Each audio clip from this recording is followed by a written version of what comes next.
আসসালামু আলাইকুম রহমতুল্লাহ। দর্শক, এই মুহূর্তে রয়েছি ময়মনসিংহের টাউন হল চত্বরে। এখানে 10 দিন ব্যাপী ইসলামিক বইমেলা চলছে।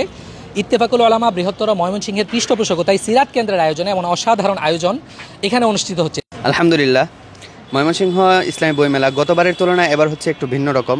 গতবার থেকে এবারের যে আমরা দেখতে পাচ্ছি স্টলগুলো বা প্রকাশনীগুলো আগের থেকে বেড়েছে এবং খুবই ছিমছাম পরিবেশ, আগের থেকেও খুবই গুছানোর মধ্যে চলে আসছে। আমরা চাই এই ধারা সবসময় অব্যাহত থাকুক। আমার বাবার সাথে। কেমন লেগেছে বইমেলা ঘুরে? ভালো লেগেছে। কি কি বই কিনেছো? ছোটদের একটি বই কিনেছি। ভালো লেগেছে? বই কিনেছো? হ্যাঁ। এই বছরের বইমেলাটা অন্যান্য বছরের তুলনায় একটু ব্যতিক্রম। প্রচারের দিক থেকে সর্বোচ্চ প্রচার হয়েছে, মেলার আয়োজন সুন্দর ছিল। এবার দেশের সকল প্রকাশনী আসছে, একটু সাজানো গুছানো, একদম বিভাগের প্রাণ কেন্দ্রে মূল যে জায়গাটা, এই জায়গাটাতে মেলা হইতে পারা, করতে পারা, এটা আমাদের জন্য ভালো, ওনাদের জন্য ভালো। সকল পাঠকরা আসতে পারে, সকল শ্রেণী পাঠকরা আসতে পারে। আলহামদুলিল্লাহ, পাঠক মহলের আমরা বেশ সাড়া পেয়েছি।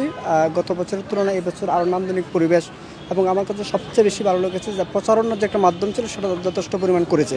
বই কিনেছো? জি। তোমার কেমন লেগেছে বইমেলায় ঘুরে? ভালো। কয়টা বই কিনেছো? 3টা।